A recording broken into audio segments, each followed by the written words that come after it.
مولانا مولوی سید محمد نعیم الدین کی تفسیر سے غزوہ تبوک کی ایک جھلک۔ تبوک ایک مقام ہے اطراف شام میں۔ رجب 9 ہجری میں طائف سے واپسی کے بعد سید عالم حضرت محمد مصطفیٰ صلی اللہ علیہ وآلہ وسلم کو یہ خبر ملی کہ عرب کے نصرانیوں کی تحریک سے ہرقل شاہ روم نے رومیوں اور شامیوں کی فوج کثیر جمع کی ہے اور مسلمانوں پر حملے کا ارادہ ہے۔ محمد صلی اللہ علیہ وآلہ وسلم نے مسلمانوں کو جہاد کا حکم دیا۔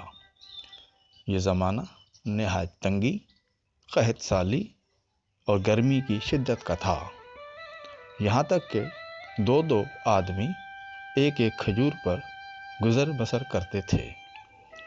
دشمن طاقتور اور بہت زیادہ تھے۔ یہ دیکھتے ہوئے بعض ساتھی قبائل نے جہاد سے انکار کر دیا۔ اس غزوہ میں بہت سے منافقین کا پردہ فاش اور حال ظاہر ہو گیا۔ حضرت عثمان غنی رضی اللہ تعالیٰ عنہ نے اس غزوہ میں بڑی اعلی ہمتی سے خرچ کیا۔ 10,000 مجاہدین کو سامان دیا، 10,000 دینار اس غزوہ پہ خرچ کیے، 900 اونٹ اور 100 گھوڑے مع ساز و سامان کے اس کے علاوہ ہیں۔ حضرت ابوبکر صدیق رضی اللہ تعالیٰ عنہ نے اپنا کل مال حاضر کر دیا، جس کی مقدار 4,000 درہم تھی۔ حضرت عمر رضی اللہ تعالیٰ عنہ نے اپنا آدھا مال حاضر خدمت کر دیا۔ سید عالم صلی اللہ علیہ وآلہ وسلم 30,000 کا لشکر لے کر روانہ ہوئے۔ حضرت علی رضی اللہ تعالیٰ عنہ کو مدینہ ہی میں رہنے دیا۔ عبداللہ بن ابی اور اس کے ہمراہی منافقین ثنیۃ الوداع کے تک چل کر رہ گئے۔ جب لشکر اسلام تبوک پہنچا تو انہوں نے دیکھا کہ چشمے میں پانی بہت تھوڑا ہے۔ تمام اصحاب پریشان ہو گئے۔ رسول کریم صلی اللہ علیہ وآلہ وسلم نے اس کے پانی سے کلی فرمائی، جس کی برکت سے پانی جوش میں آیا اور چشمہ بھر گیا۔ اس سے تمام سیراب ہوئے۔ لشکر اسلام نے یہاں کافی قیام فرمایا۔ ہرقل اپنے دل میں محمد صلی اللہ علیہ وآلہ وسلم کو سچا نبی جانتا تھا، اس لیے اسے خوف ہوا اور مقابلے سے کترا گیا۔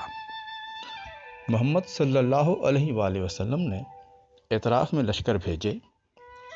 حضرت خالد بن ولید رضی اللہ تعالیٰ عنہ کو 400 سواروں کے ساتھ عقیدر حاکم دومت الجندل کے مقابل بھیجا اور فرمایا کہ یہ نیل گائے کے شکار کا عادی ہے، اس کو نیل گائے کے شکار میں پکڑ لینا۔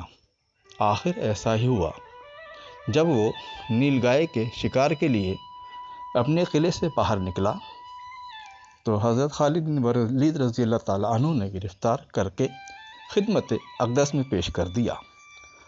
آپ نے جزیہ مقرر فرما کر چھوڑ دیا۔ اس طرح حاکم ایلا پر جزیہ پر صلح فرمائی۔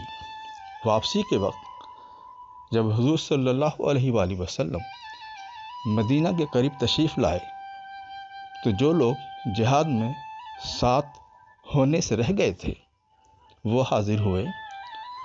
حضور اکرم صلی اللہ علیہ وآلہ وسلم نے اپنے اصحاب سے فرمایا کہ ان میں سے کسی سے بھی کلام نہ کریں اور اپنے پاس بھی نہ بٹھائیں جب تک ہم اجازت نہ دیں۔ تو مسلمانوں نے ایسا ہی کیا، یہاں تک کہ باپ اور بھائی کی طرف سے بھی التفات نہ کیا۔